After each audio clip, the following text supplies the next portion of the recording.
नमस्कार, मैं हूं सुमेश ढाका और आप देख रहे हैं वीटीएस लाइव न्यूज़। और आज इस वक्त हम मौजूद हैं चरखी दादरी के बाबा स्वामी दयाल धाम पर। और अगर आप अभी मेरे साथ यहाँ पर काफ़ी सारे लोगों को देख पा रहे हैं तो ये तमाम जो लोग हैं ये यहाँ आज मीटिंग में मौजूद थे, जो कि मीटिंग बुलाई गई थी खाप के जो तमाम जो पदाधिकारी हैं उनको चुनने के लिए। तो पदाधिकारियों का चुनाव हो चुका है और अब नई कार्यकारिणी बन चुकी है। और नई कार्यकारिणी बनने के बाद अब आगे की जो प्रक्रिया है उसको कहीं ना कहीं शुरू किया जाना है। आगे के जो कार्यकलाप रहेंगे किस प्रकार से रहेंगे, तमाम जो चीज़ें हैं शायद जो नई कार्यकारिणी है वो बैठ करके आपस में बातचीत करके उनके ऊपर विचार करेगी। समाज के किस हिस्से को कहाँ पर ज़रूरत है खाप की, उसके ऊपर तमाम चर्चाएं शायद होंगी। तो आज बाबा स्वामी दयाल धाम पर ये बड़ी एक बैठक हुई है और बड़ी बैठक के बाद जो कि फोगाट खाप के प्रधान सुरेश फोगाट जी हैं, इनके नेतृत्व में आज वो बैठक हुई है और तमाम लोगों को चुन लिया गया। तो हमारे साथ में फोगाट खाप के प्रधान हैं और इन्हीं से ज़रा जानते हैं कि बैठक में किस प्रकार का निर्णय लिया गया है, किन किन लोगों को क्या क्या पद दिए गए हैं। और जैसे कि पुरानी कार्यकारिणी भी थी तो उसमें से भी कुछ लोग रहे हैं या नई ही कार्यकारिणी बना दी गई है, किस प्रकार से रहा है ज़रा जानते हैं। सर नमस्कार और स्वागत है आपका हमारे चैनल पर। और सबसे बड़ी जो चीज़ है, काफ़ी समय से हम देख रहे थे कि चुनाव को लेकर के एक जद्दोजहद चल रही थी, आपके चुनाव के बाद से ही वो चीज़ें हो रही थी। तो अब आज कार्यकारिणी का चुनाव किया गया, तो क्या वो जद्दोजहद ख़त्म होकर के अब कार्यकारिणी आराम से चुन ली गई है? किस प्रकार से रहा है जो तमाम प्रोसेस, थोड़ा सा बताएं। नमस्कार ढाका जी, आपके चैनल को भी और सभी दर्शकों को नमस्कार करता हूँ। आज सर्वजातीय फोगाट खाप गांव झिंझर व गांव फोगाट की जनरल बॉडी मीटिंग बाबा स्वामी दयाल धाम पे बुलाई गई थी, जिसमें आज का मुख्य एजेंडा कार्यकारिणी का गठन करना रहा। जैसा कि आपको पता है कि प्रधान का चुनाव तो 1 दिसंबर को पहले ही हो चुका है जी। आज मेरी अध्यक्षता में जो है ये मीटिंग हुई थी और आज बड़े ही सौहार्दपूर्ण तरीके से और बड़ी शालीनता से नई कार्यकारिणी का गठन किया और सर्वसहमति से पूरी फोगाट खाप ने, गांव झिंझर और गांव फोगाट ने सर्वसहमति से जो है इस नई कार्यकारिणी का गठन किया है जी। आपने अभी एक चीज़ कही कि पूरी फोगाट खाप जी। पहले जो फोगाट खाप 19 बोली जाती थी, प्लस में गांव झिंझर और फोगाट भी होते थे, तो क्या वो जो तमाम गांव हैं वो अब साथ हैं या किस प्रकार से हैं? क्या उनमें से कुछ, जैसे कि लोग नाराज़ होके गए थे, कुछ को मना लिया गया है या किस प्रकार है? हाँ, उनमें से एक गाँव रामनगर तो पूर्णतः पूरा गांव ही आ गया आज पंचायत में और उन्होंने बाइट भी दे दी थी कि हम शुरू से ही, जब से फोगाट खाप बनी है जी, तब से लेकर के और अभी तक हम फोगाट खाप के साथ हैं और आगे भी हम फोगाट खाप के साथ ही रहेंगे। पूरे गांव जो है रामनगर यहाँ पे आया हुआ था और बाकी जो गांव हैं उनको वापस लाने की पुरजोर कोशिश की जा रही है और हमें विश्वास है कि जल्दी ही वो सभी वापस आ जाए। मतलब भाईचारे को वापस से बनाने का पूरा प्रयास किया जा रहा है जी, पूरा प्रयास किया जा रहा है और हमें विश्वास है वो पूरे आ जाएंगे यहाँ पे। ठीक है, तो बात करें आज की कार्यकारिणी की मीटिंग, मतलब बनाने की मीटिंग के बारे में। किन किन को क्या क्या पद दिए गए हैं और किस प्रकार से चुनाव प्रक्रिया पहले तो रही, उसके बारे में थोड़ा बताएं। चुनाव प्रक्रिया सर्वसहमति से की गई है, ये नहीं कि किसी एक ने नाम ले दिया, नहीं। ठीक है, सर्वसहमति से चुनाव हुआ है और सर्वसहमति से आप आज जो है सबसे पहले उप प्रधान का चुनाव किला सिंह पूर्व सरपंच डाणी फोगाट को सर्वसहमति से बनाया गया जी। दूसरा जो हमारे महासचिव जिसका कि मेन रोल होता है खाप में, वो कुलदीप सिंह रिटायर्ड DEO हमारे दादरी लादड़पाना से उनको बनाया गया है। ठीक है, और सह सचिव श्री सोमवीर फोगाट गाँव मोड़ी से जो कि यहाँ बैठे हुए हैं, इनको सर्वसहमति से बनाया गया है। खजांची जो हमारे पहले से चले आ रहे हैं राजवीर फोगाट टिकाण कला भाई, उन्हीं के ऊपर पूरी जो है खाप फोगाट ने सर्वसहमति से उन्हीं को दोबारा रखने के लिए आह्वान किया, तो हमने दोबारा से फिर से उन्हीं को, पुराने कार्यकारिणी से उनको आगे किया है। हाँ जी, उन्हीं को रखा हुआ है।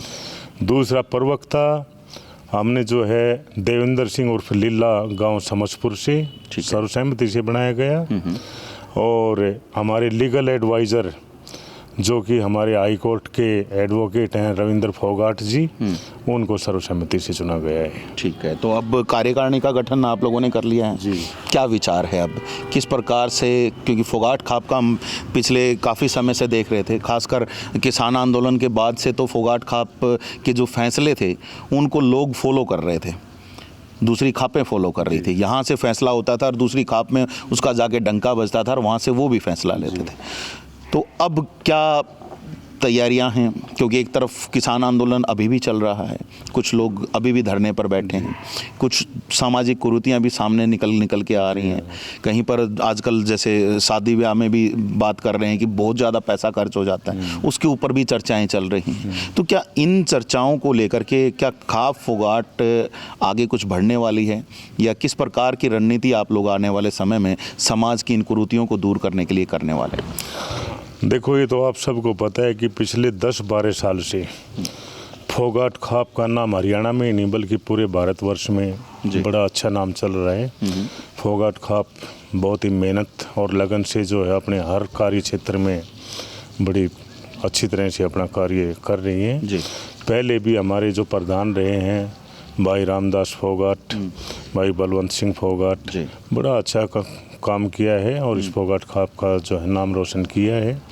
आज देखो, बदलाव तो हर जगह होता रहता समय के अनुसार।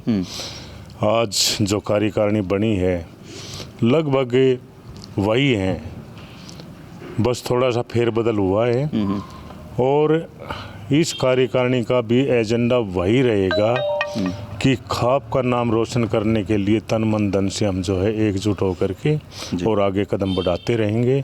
चाहे वो किसान आंदोलन हो, चाहे वो शिक्षा और रोजगार का हो, चाहे वो ये जो वाहियात के खर्चे जैसे ये काज वगैरह करते हैं या कोई और ये डीजे बीजे वगैरह बजाते हैं, इनकी रोकथाम, और ख़ासकर हमारा ध्यान आकर्षित रहेगा जो बच्चे और युवा जो नशे की ग्रत में जाते जा रहे हैं उनको किसी तरह से हम वापस जो है वो नशे की लत छुड़वा करके उनको वापस जो है समाज में लाने की कोशिश करेंगे। जी, तो सुन सकते हैं आप, काफ़ी बड़े फैसले शायद आने वाले समय में आप लोगों को देखने को मिल सकते हैं। आज कार्यकारिणी का गठन हुआ है, अब कार्यकारिणी की कहीं ना कहीं बैठकें होंगी, तो उसके बाद आगे की जो चर्चाएं हैं कहीं ना कहीं होंगी। लेकिन आप लोगों को कार्यकारिणी के जो सदस्य जो हैं उनसे ज़रा मिलवाते हुए चलते हैं। सोमवीर सिंह जी हैं यहाँ पे, साथ में हमारे सह सचिव हैं और इनको भी पूर्ण सर्वसम्मति से इनको चुना गया है। तो ज़रा बात करते हैं।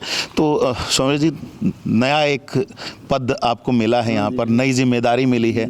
आज से पहले इस तरह की जिम्मेदारी नहीं होगी, अब जिम्मेदारी बड़ी है, तो अब उस जिम्मेदारी को निभाने के लिए क्या कुछ तैयारियां आपकी तरफ से हैं ताकि जो खाप फोगाट का नाम है वो रोशन हो सके? धन्यवाद जी ढाका साहब।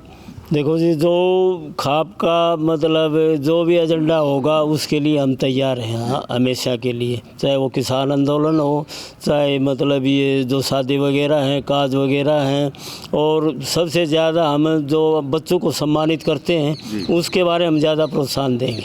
ठीक है। एक चीज़ मैं देख रहा था कि दूसरी खापों में कहीं ना कहीं एक चीज़ निकल के आ रही थी कि जो कमज़ोर वर्ग हैं उनको कहीं ना कहीं उनके उत्थान के लिए कुछ काम किए जाएंगे, उसके ऊपर चर्चाएं चल रही। कई अलग अलग खापों के मैं देख पा रहा था, कुछ उनमें चर्चाएं चल रही हैं अभी। तो क्या उस तरह की चर्चाओं को भी लेकर के कहीं ना कहीं आया? ज़रूर लेंगे जी, ज़रूर लेंगे। जो भी गरीब तबका है, जो बेसहारा है, उनके लिए हम जितनी होगी उतनी पूरी मदद करेंगे। जी, तो सुन सकते हैं आप, पूरी मदद, और वो मदद जो है वो कहीं ना कहीं लोगों तक पहुंचेगी तो जाहिर सी बात है समाज कहीं ना कहीं ऊपर उठ के आएगा। और हमारे साथ यहाँ पर कानूनी सलाहकार भी अब यहाँ पर हैं। रविंद्र जी, मुबारक हो आपको, और एक नई जिम्मेदारी मिल गई है। हाई कोर्ट में तो चुनाव मतलब जो केस हैं वो लड़े हैं, अब यहाँ के जो रहेंगे, क्या सलाह रहेगी, किस प्रकार से चीज़ों को आगे बढ़ाया जाए? क्योंकि मैं अभी इधर भी पूछ रहा था प्रधान जी से कि किसान आंदोलन चल रहा है, काफ़ी सारे पहलू उसमें भी देखने पड़ते हैं, पहले भी खाप उसमें रही है, तो क्या रहेगा आने वाले समय? ऐसा है ढाका साहब जी, एट फर्स्ट कि खाप की सबसे ज़्यादा जिम्मेवारी होती है नैतिक और सामाजिक जी स्वरूप में। रीज़न बाय फॉर लॉ और मेंटेनेंस और एग्जीक्यूशन, वो तो हमारी जुडिशरी है, पुलिस है, कानून बनाने के लिए विधायिका है, संसद है, लेकिन सामाजिक ढांचे को और नैतिकता को बरकरार खापे ही रखती आई है और अब भी उन्हीं के कंधों पे ये जिम्मेवारी है।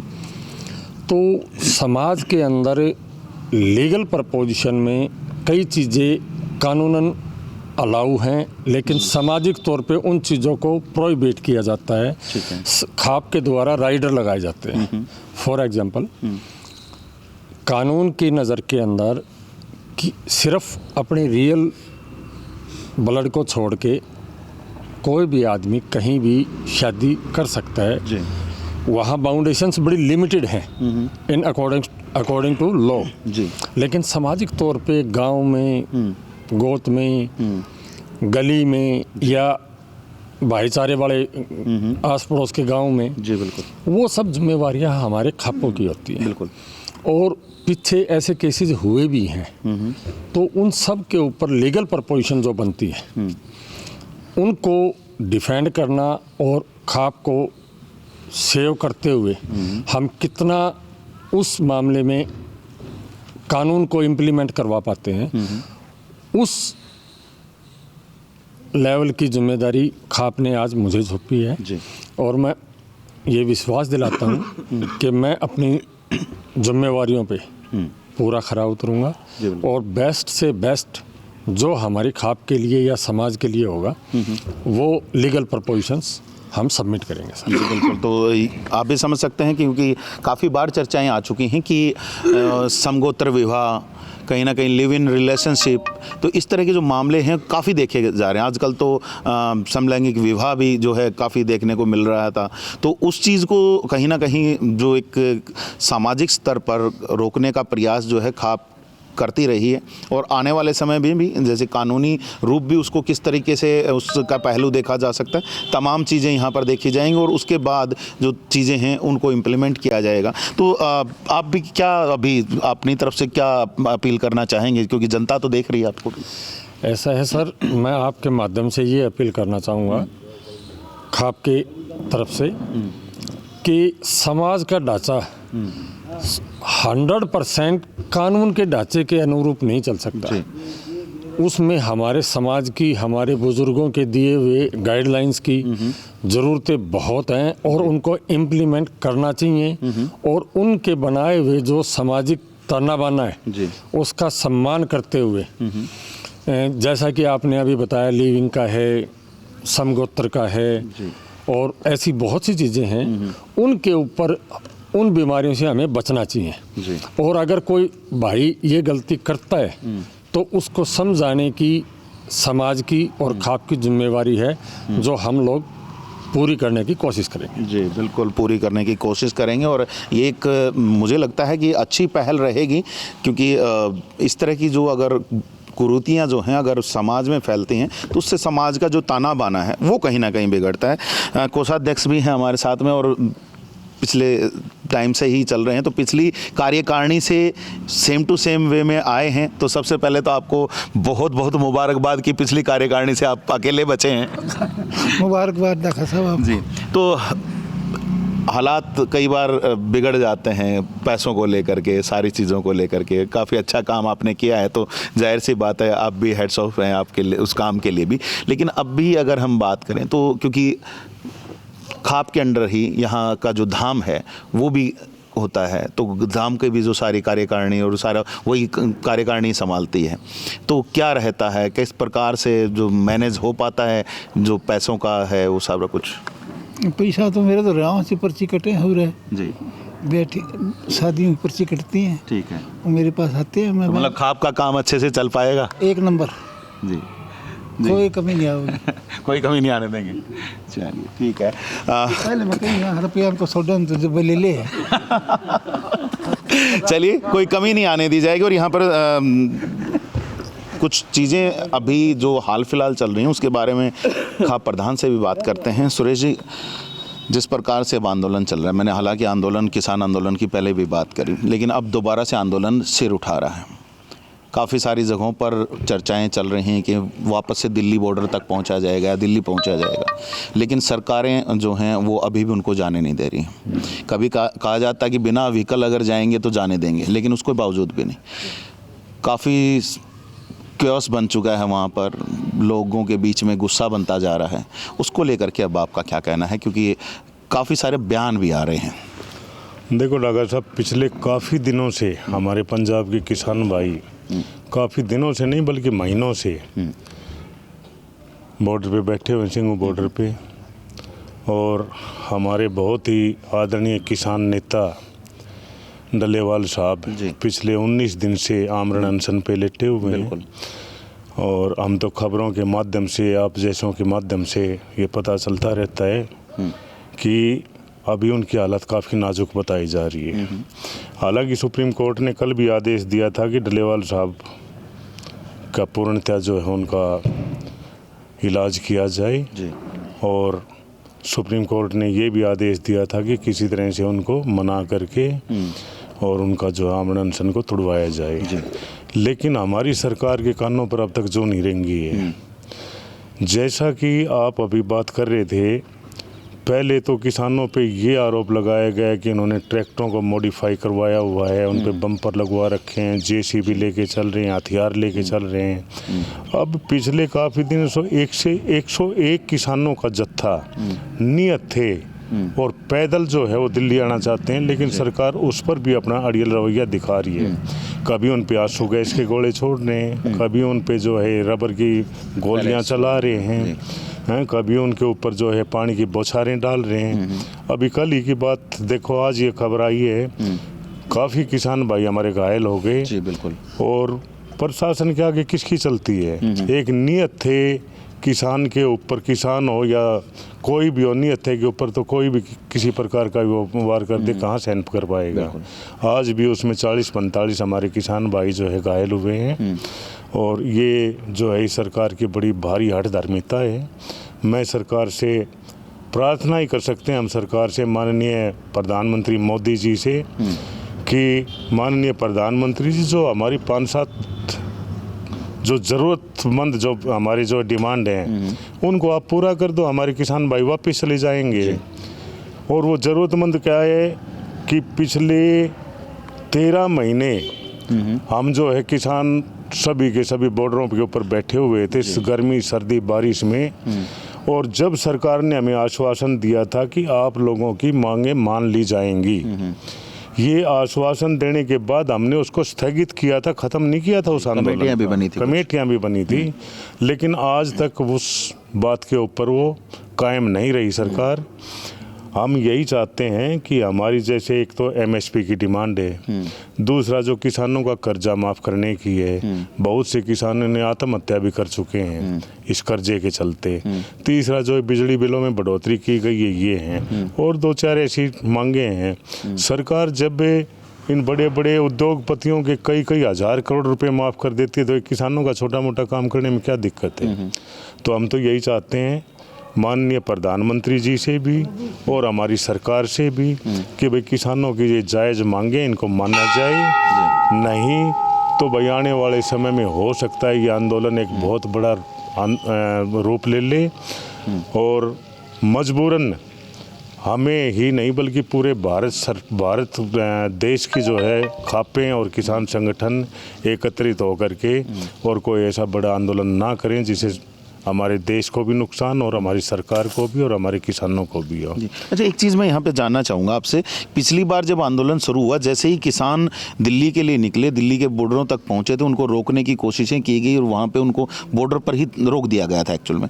तो उसके बाद तुरंत ही खापों ने फैसला ले लिया था कि हम जा रहे हैं आंदोलन के शुरुआत में। अब की बार वो चीज़ें नहीं देखने को मिल रही हैं, ऐसा कारण क्यों है? क्यों एक बैकफुट पे जो खापे हैं वो दिखाई दे रही हैं? क्योंकि कहीं से भी कोई आवाज़ ऐसी सुनने को मिल नहीं रही है, केवल बयान ज़्यादा सुनने को मिल रहे हैं। नहीं, खापे आज ही बैकफुट पे नहीं है, लेकिन खापे इंतज़ार कर रही हैं।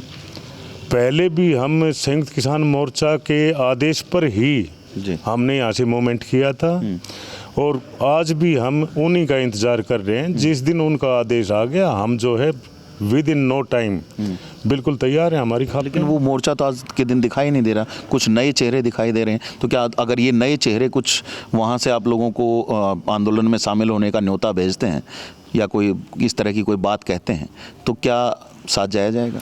नहीं, नए चेहरे तो कहाँ, देखो ये जैसे डलेवाल साहब हैं, उसके बाद अपना ये जो गुरनाम सिंह चढ़ोनी है, राकेश टिकैत है, ये सब पुराने चेहरे हैं। अब ये भी मुझे ऐसा लग रहा है कि अभी तक इन्होंने कोई ठोस निर्णय लिया नहीं है। अगर ये सभी मिल करके और एक अच्छी कमेटी गठित करके कोई ठोस निर्णय ले करके और अगर हमसे कोई भी किसी भी प्रकार का हमें आदेश देंगे तो हम बिल्कुल तैयार हैं और जो है हम बिल्कुल जो है उनके आदेश की पालना करेंगे। ठीक है, तो सुन लिया है आप लोगों ने कि अगर सरकार नहीं मानेगी तो आंदोलन में कूदने की शायद पूरी तैयारी में है, लेकिन अभी इंतज़ार है कि किसान नेता अपनी तरफ से कुछ आदेश उधर से दें तो उसके बाद का जो आगे की कार्रवाई रहेगी। इस दौरान एक चीज़ और भी मैं चलते चलते आपसे लास्ट सवाल पूछूंगा कि जिस प्रकार से जो सरकार के कुछ नेता, मैं नाम नहीं ले रहा हूँ, आपको पता ही होगा वैसे तो, कि वो नेता कुछ का कुछ बयानबाजी अभी भी दे रहे हैं, तो उन बयानों को लेकर के क्या कहेंगे आप? उन बयानों के बारे में मैंने 4 दिन पहले भी 2 हमारे पत्रकार बंधु आए थे यहाँ पे, उनको भी बताया था। और नाम लेने की क्या है, रामचंद्र जांगड़ा जो कि सांसद हैं, उन्होंने बिल्कुल कुछ लोग और भी हैं उनके अलावा भी, कुछ लोग उनके अलावा दबी लफ्जों में कहीं ना कहीं बातें निकल के आ रही हैं, तो मैंने इसीलिए कहा कि नाम नहीं ले रहा हूँ, कई सारे लोग हैं, तो उनमें से उनके ऊपर क्या है? देखो, इतने अच्छे पद पर होने के बावजूद जनता द्वारा चुने हुए नेता हैं ये, कोई अपनी एजुकेशन क्वालिफिकेशन या और किसी वजह से नहीं बने हुए, ये जनता द्वारा बनाए गए हैं। और जनता जब इनको इतने ऊंचे स्थान पे पहुंचाती है, इसके बावजूद भी ये इस प्रकार के अनर्गल बयान देते हैं, तो इनको शर्म आनी चाहिए। तो ऐसा तो नहीं कि तीसरी बार सरकार में आ गए तो शायद हो सकता है, पहले भी काफ़ी नेताओं ने, मंत्रियों ने और नेताओं ने इस प्रकार के वार्तालाप की थी, इस प्रकार के बयान दिए थे, उनको तो ठिकाने लगा दिया जनता ने, लगभग घर बैठ गए। और इसी तरह मैं हमारे सांसद महोदय रामचंद्र जांगड़ा जी को कहना चाहता हूँ कि इस प्रकार के बेहुदा बयान, अनर्गल बयान ना दे, जिससे जनता में रोष प्रकट होता है। ये बोला 700 लड़कियों के साथ ये हुआ वो हुआ, हमारा किसान भाई, हमारी खाप पंचायतें हमारी बहन बेटियों की इज्जत करते हैं और हमारी बहन बेटियों की इज्जत को बचाना जानते हैं। रही बात दूसरी, नशाखोरी, बोला उनकी किसानों की वजह से नशा फैला है। किसान और खाप पंचायतें नशे में डूबे हुए युवाओं को और बच्चों को उस नशे की ग्रत से बाहर निकालने की कोशिश कर रहे हैं और करते रहे हैं, और काफ़ी प्रयासरत होने के बावजूद सफलता ही प्राप्त की है। तो ये जो इस प्रकार के पंजाब वालों की वजह से हरियाणा में नशा फैला, नहीं, पंजाब वाले भी हमारे भाई हैं, पूरे भारत के किसान हमारे भाई हैं, किसी की वजह से इस प्रकार का कोई नशाखोरी का वो नहीं फैला। तो हम ये चाहते हैं कि जो है रामचंद्र जांगड़ा जी अपने दिए हुए अनर्गल बयान को वापस लें और जनता से माफ़ी मांगें, नहीं तो आने वाले समय में फिर वही अपने घर बैठा देगी, जनता के हाथ में बहुत ताकत होती है। जी बिल्कुल। और अब आपको स्पष्ट हो भी गया होगा कि अब नई कार्यकारिणी बन चुकी है और कार्यकारिणी बनने के बाद तुरंत से ही एक एक्शन में भी कहीं ना कहीं मैं देख पा रहा हूँ, बॉडी लैंग्वेज अपने आप बता देती है कि एक्शन में कभी भी आ सकते हैं। तो केवल यहाँ पर इंतज़ार यही हो रहा है कि किसान नेता किसी तरीके से अपनी बात आगे रखें और अगर किसानों की तरफ से कुछ भी आह्वान होता है तो शायद उसको यहाँ पर पूरा करने का प्रयास किया जाएगा। बाकी आज फोगाट खाप की नई कार्यकारिणी बन चुकी है और जो समर्थक हैं उनमें भी खुशी की लहर, और अभी मैं देख पा रहा था पीछे ही भाई एक खड़े भी हैं कि वो मिठाई लेकर के आए थे, तो मिठाई भी बांटी जा रही है। तो जाहिर सी बात है कि ये जो खुशी है ये बाकायदा दिख रही है, आप यहाँ पर देख सकते हैं कि तमाम लोगों को यहाँ पर मिठाई खिलाई जा रही है। तो बने रहिएगा चैनल के साथ, ये जो मिठाइयों वाला जो पोर्शन है ये तो हमने आप लोगों को दिखाई दिया है। अब यहाँ से कड़े फैसले किस तरह के रहेंगे आने वाली पंचायतों में, शायद वो भी सामने निकल के आएंगे तो आप लोगों तो वो भी पहुँचाएंगे। तो चलिए हम भी यहाँ पर एक इनके नई कार्यकारिणी बनने की मिठाई हम भी खा लेते हैं और आप लोगों से फिर मिलते हैं कुछ नई सूचना और जानकारियों के साथ। तब तक के लिए आप मुझे दीजिएगा इजाज़त। मैं Sumesh Dhaka, VTS live news के लिए।